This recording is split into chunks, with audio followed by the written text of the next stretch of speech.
সুপ্রিয় শিক্ষার্থী, আসসালামু আলাইকুম। আজকে আমরা নবম দশম শ্রেণীর ১৬.১-এর ৭ নং সমস্যা সমাধান করব। ৭ নম্বর বলছে, একটি সমদ্বিবাহু ত্রিভুজের সমান সমান বাহুর দৈর্ঘ্য ১০ মিটার এবং ক্ষেত্রফল ৪৮ বর্গমিটার হলে ভূমির দৈর্ঘ্য নির্ণয় করো। দেখো, আমরা একটা সমদ্বিবাহু ত্রিভুজ এঁকে নিয়েছি। সমদ্বিবাহু ত্রিভুজ মানে অবশ্যই এই দুইটা বাহু কি হবে? সমান হবে, ঠিক আছে? তাহলে সমান সমান বাহুর দৈর্ঘ্য হচ্ছে ১০ মিটার। তাহলে আমরা লিখতে পারি এটা হলো ১০ মিটার, এটা হচ্ছে ১০ মিটার। দেখো, এবং এই সমান সমান বাহুর দৈর্ঘ্য ১০ মিটার এবং ভূমি হচ্ছে, ধরি হলো ভূমি হচ্ছে কি বি, ঠিক আছে? ভূমির দৈর্ঘ্য হচ্ছে বি। আমাদের প্রশ্ন বলছে যে ভূমির দৈর্ঘ্য নির্ণয় করো। এই ভূমির দৈর্ঘ্য মানে বি এর মানটা নির্ণয় করতে বলছে। তাহলে দেখো তো, আমরা জানি যে এই সমদ্বিবাহু ত্রিভুজের ক্ষেত্রে আমরা একটা সূত্র জানি, সেটা কি? b/4 √4 a² - b²। দেখো, এখান থেকে আমাদের এই বি এর মানটা বের করতে বলছে, ঠিক আছে? এর মান দেওয়া আছে, বি এর মানটা বের করতে বলছে। সমাধান করব। দেখো তো, আমরা এখানে দেওয়া আছে কি? দেওয়া আছে, আগে উঠে নেই। দেওয়া আছে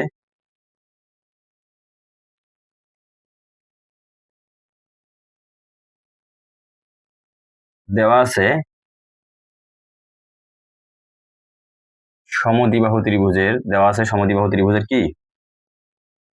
সমদ্বিবাহু ত্রিভুজের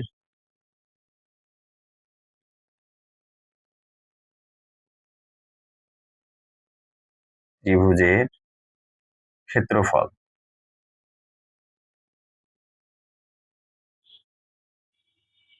কত দেওয়া আছে? ৪৮ বর্গমিটার। দেখো, এখন আমরা মনে করি বা ধরি, মনে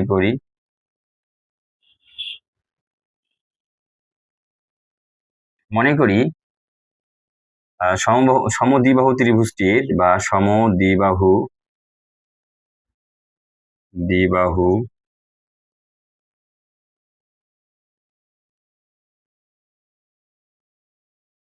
ত্রিভুজটির সমান সমান বাহুর দৈর্ঘ্য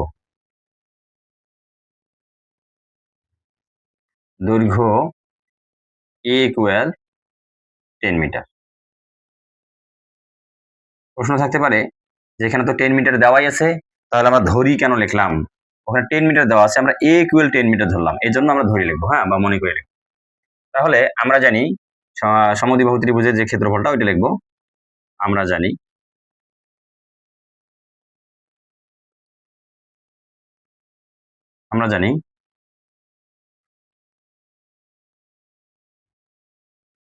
সমদ্বিবাহু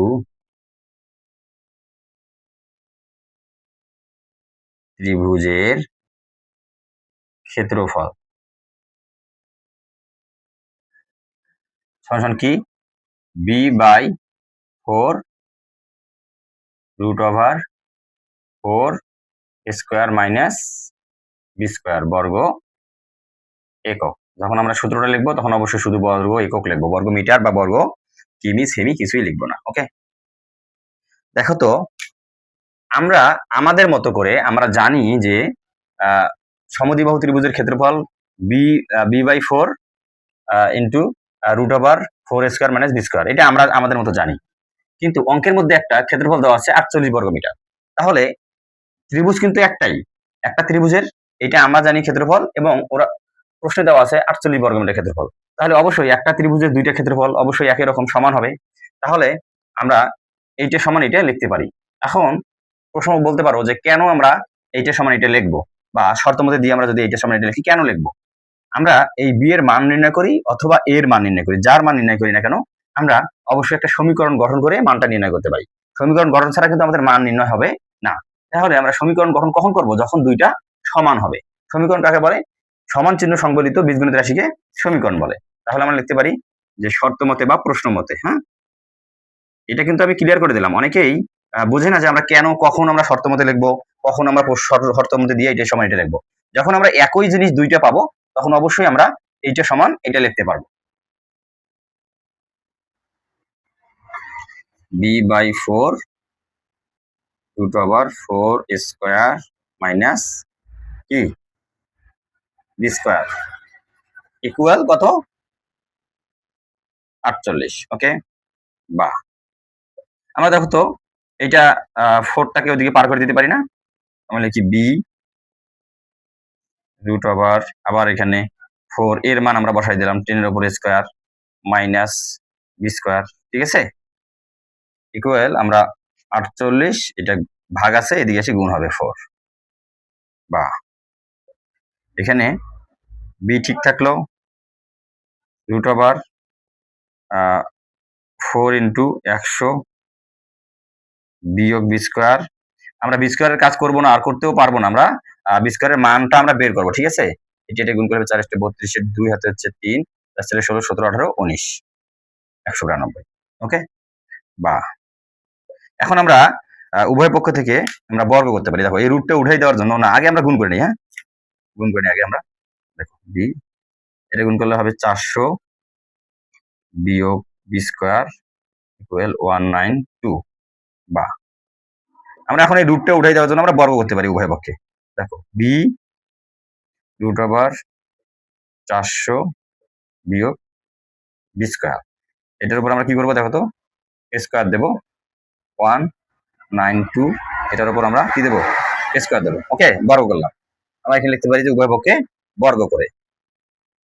তাহলে বা আমরা লিখতে পারি দেখো তো এই স্কয়ারটা কিন্তু অবশ্যই b এর সাথেও আছে এবং এইটার সাথেও আছে, আমরা আলাদা আলাদা করে লিখি। ওকে, b স্কয়ার তারপরে হচ্ছে √400 বিয়োগ b স্কয়ার তার উপর স্কয়ার ইকুয়াল এটা গুণ করলে হবে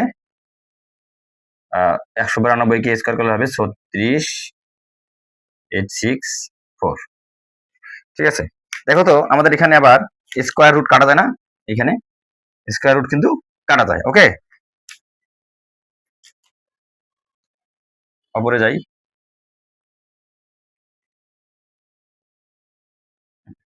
বা আমরা এখানে লিখতে পারি b স্কয়ার ইন্টু 400 বিয়োগ b স্কয়ার ইকুয়াল 36,800 ওকে, বা আমরা গুণ করে দিতে পারি না? দেখো তো আমরা লিখতে পারি 400 b square minus b⁴ equal আমরা এটাকে এদিকে পার করে দিলাম। হ্যাঁ, বিয়োগ 36,864 ইকুয়াল 0, এদিকে 0 থাকলো। ওকে, বা আমরা এটাকে এদিকে নিয়ে আসবো। দেখো এটা এদিকে নিয়ে আসবো, শর্ট করার জন্য আমরা একবারে মাইনাসটা নেব। হ্যাঁ, এই মাইনাসটা এখানে কমন নিলাম, নিয়ে আমরা লিখলাম দেখো b⁴, তখন এটা হবে মাইনাস 400 b স্কয়ার, এটা হবে প্লাস 36,864 ইজ ইকুয়াল টু 0। মানে একবারে আমরা মাইনাস কমন এসে দেখো মাইনাস যখন কমন নেবো তখন ওই মাইনাসটা হবে প্লাস, প্লাসটা হবে মাইনাস। ঠিক আছে, মাইনাসটা হবে প্লাস। ওকে, এই মাইনাসটা আমরা ওদিকে পার করে দেবো। বা তাহলে কি থাকলো দেখো তো, b⁴ minus 400 b square plus 36,864 equal 0, মাইনাসটা ওদিকে পার করে দিলাম। এখন দেখো তো আমরা মিডল টার্ম করবো। মিডল টার্ম সম্পর্কে তোমাদের ধারণা আছে? মিডল টার্ম হচ্ছে এই রাশিটাকে এমন ভাবে ভাঙাইতে হবে, ভাঙিয়ে এখানে এটাকে এমন ভাবে ভাঙাইতে হবে যেন যোগ বিয়োগ করে এইটা 400 b স্কয়ার মেলে এবং গুণ করে 36,864 এইটা মেলে। ওকে, তাহলে আমরা লিখতে পারি b⁴ মাইনাস 256 b স্কয়ার গুণ হচ্ছে বা বিয়োগ 144 b square plus 36,864 equal 0।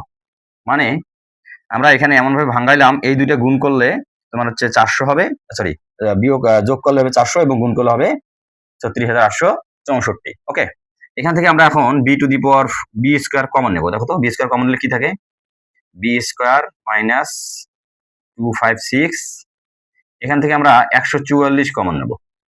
144 common নিলে কি থাকে দেখো তো, বি স্কোয়ার মাইনাস দুইটা দিয়ে 144 দিয়ে ভাগ করলে হবে 256 ইকুয়াল 0, বা লিখতে পারি যে বি স্কোয়ার মাইনাস 256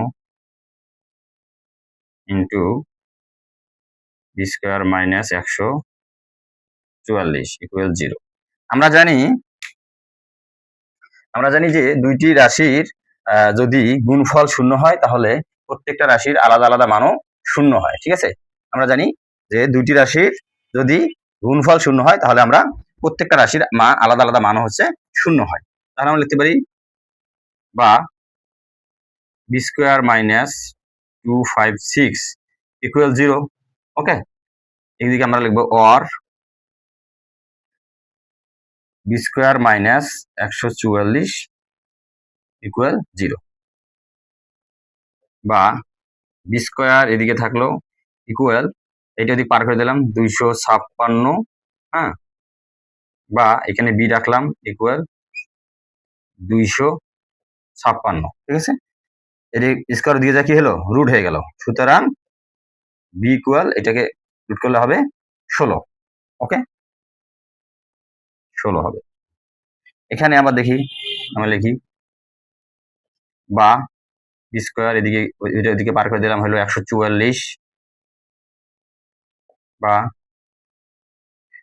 এখানে বি স্কোয়ার সরি স্কোয়ারটা ওদিকে দিব, রুট হয়ে গেল, সুতরাং বি ইকুয়াল কত, 12 12 144। তাহলে আমাদের বি এর মান পাওয়া গেল 16 এবং 12। সুতরাং আমরা লিখতে পারি যে ত্রিভুজটির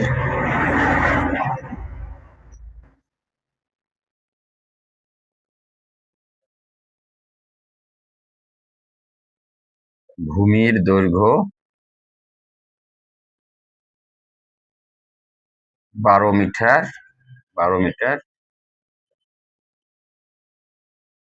অথবা 16 মিটার। এটা হচ্ছে উত্তর।